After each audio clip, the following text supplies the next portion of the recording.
ये वो दिन था जब एक बहुत ही खौफनाक नेचुरल डिजास्टर आने वाला था और इस डिजास्टर का निशाना एक ऐसा शहर था जहाँ के लोग खुद को खुदा समझते थे। आइलैंड पर बना ये शहर और इसमें मौजूद इंसानों की ये सिविलाइजेशन इस दिन तबाह होने जा रही थी। ना सिर्फ यहाँ मौजूद बिल्डिंग्स बल्कि इनके तमाम आइलैंड्स के साथ साथ यहाँ बसने वाली पूरी सिविलाइजेशन ही एक ऐसी तबाही का निशाना बन चुकी थी जिसमें उनका नामो निशान भी मिट गया था।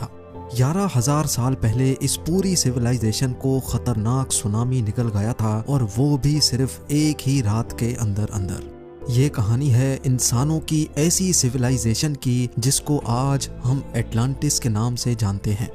एटलांटिस की ये हैरान करने वाली स्टोरी एंशिएंट ग्रीस के एक फिलोसोफर ने आज से 2000 साल पहले लिखी थी और इस फिलोसोफर का नाम प्लेटो हुआ करता था। प्लेटो ने एटलांटिस के बारे में लिखा था कि यहाँ के लोग खुद को खुदा माना करते थे, इनके पास एक्स्ट्रा ऑर्डिनरी पावर्स हुआ करती थी और ये लोग जिन आइलैंड्स पर रहते थे वहाँ सोना और चांदी भारी मिकदार में पाया जाता था। प्लेटो ने अपनी बुक में ये भी लिखा था कि एटलांटिस के लोग काफी आयाश पसंद भी थे और अपनी पावर्स का गलत इस्तेमाल भी करते थे। इसी वजह से इन पर एक ऐसा कुदरती अजाब आया जिसमें इस दुनिया से इनका नामो निशान ही मिट गया था।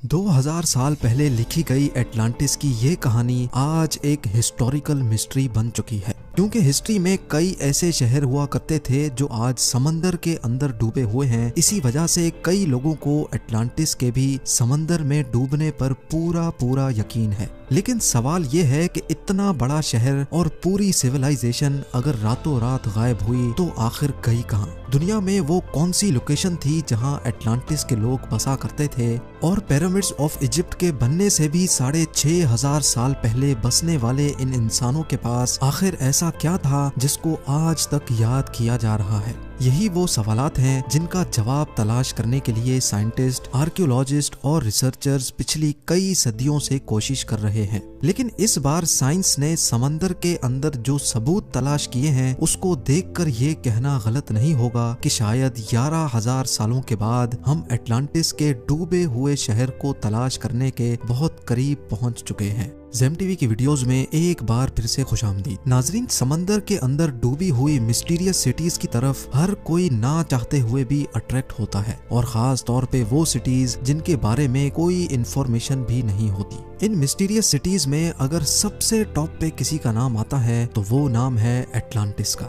एटलांटिस को समंदर में तलाश करने के लिए एक्सपर्ट्स कई अटेम्प्ट्स कर चुके हैं। इनमें से एक अटेम्प्ट जापान के एक रिमोट आइलैंड के करीब किया गया था जो योनागुनी के नाम से जाना जाता है। यहाँ मौजूद समंदर का पानी ना सिर्फ खौफनाक है बल्कि इस जगह से अक्सर टाइफून्स भी निकलते हैं। साथ साथ यहाँ पानी के अंदर हैमर हेड शार्क्स के टोले भी मंडलाते देखे गए हैं। क्योंकि समंदर के इस खतरनाक हिस्से में डाइविंग करना डीप सी डाइवर्स के लिए एक बहुत बड़ा चैलेंज होता है। इसी वजह से काफी अरसे तक ये जगह एक्सपर्ट्स की नजरों से छुपी हुई थी। किहाचाइरो आराटाकी वो डाइवर है जिसने अपनी जान की परवाह किए बगैर योनागुनी में डाइव किया था। इस डाइवर का कहना था कि जब मैं पानी के अंदर गया तो यहाँ पानी बिल्कुल क्रिस्टल क्लियर था और मैंने बॉटम पर एक अजीबो गरीब स्ट्रक्चर बना हुआ देखा। पहले तो आराटाकी ने समझा कि ये नॉर्मल पत्थर का पहाड़ है, लेकिन उसका शक यकीन में तब बदल गया जब उसने इस पहाड़ नुमा स्ट्रक्चर पर सीढ़ियों जैसे स्टेप्स बने देखे। इस डाइवर को ये समझ नहीं आ रहा था कि अगर ये नेचुरल पत्थर का पहाड़ है तो इसमें स्टेप्स क्यों बने हुए हैं। लेकिन जब आराटाकी इस स्ट्रक्चर को एग्जामिन करने के लिए मजीद नीचे गया तो उसने जो देखा वो उसके लिए यकीन करना काफी ज्यादा मुश्किल था। जी हाँ, ये पूरा स्ट्रक्चर 6 फुटबॉल फील्ड्स जितना बड़ा था और इसकी हाइट 8 स्टोरी बिल्डिंग जितनी ऊंची थी। इस अजीबो गरीब स्ट्रक्चर के बॉटम से लेकर टॉप तक स्टेयर्स बनी हुई थी और इस स्ट्रक्चर की हर साइड हैरत अंगेज तौर पे रेगुलर पैटर्न में बनी हुई थी। ये सब देखने के बाद एक बात तो तय थी कि डीप समंदर में बना ये मिस्टीरियस स्ट्रक्चर नेचुरल तौर पे नहीं बल्कि इसको इंसानों ने ही बनाया है। लेकिन ये असल में चीज क्या है?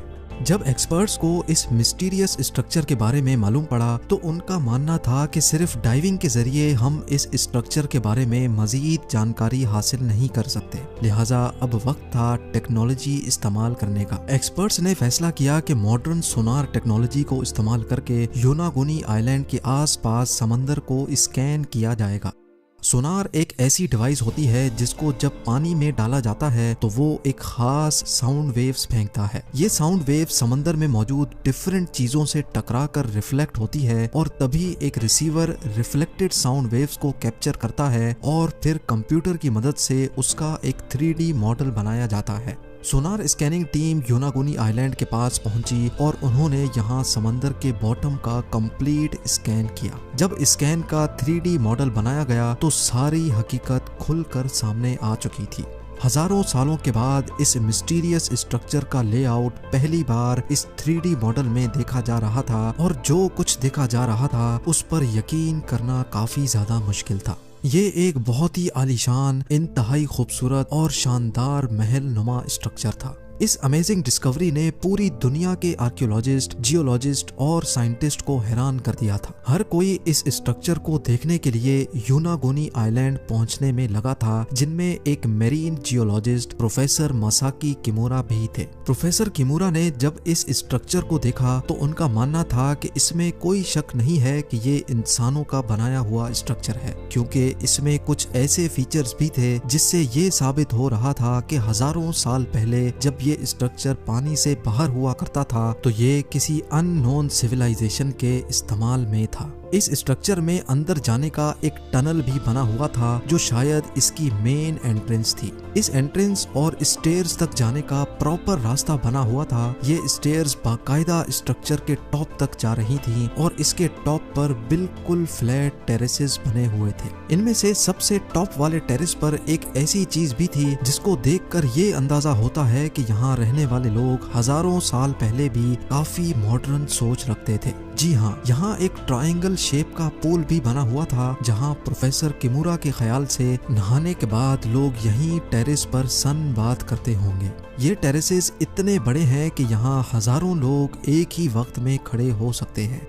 योनागुनी आइलैंड के पास समंदर में पड़ा ये स्ट्रक्चर, जिसमें एंट्रेंस भी थी, पाथवे और स्टेयर्स भी बनी थी और टेरेसेस के साथ साथ एक पूल भी बना हुआ था। ये सारी चीजें प्रोफेसर किमुरा को यही इशारा दे रही थी कि ये स्ट्रक्चर किसी दौर में यहाँ रहने वाली सिविलाइजेशन का कैसल हुआ करता था। लेकिन अपनी इस थ्योरी को प्रूव करने के लिए कुछ सबूत भी चाहिए थे जिससे ये साबित हो कि वाकई यहाँ इंसान किसी दौर में बसते थे। इसके लिए एक बार फिर से इस अंडर वाटर स्ट्रक्चर का मुआयना किया गया और कुछ सैंपल्स भी कलेक्ट किए गए। इन सैंपल्स में ज्यादा तो कुछ नहीं मिला, लेकिन एक चीज ऐसी थी जो वाकई काफी अजीब दिख रही थी। यहाँ से मिलने वाले एक पत्थर पर एक क्रॉस नुमा सिंबल तराशा हुआ था और इसी पत्थर पर 2 सुराख भी बने हुए थे। प्रोफेसर किमुरा का मानना है कि शायद लोग इसको उंगलियों से पकड़ते होंगे और शायद इसका उस दौर में कोई खास मकसद होगा।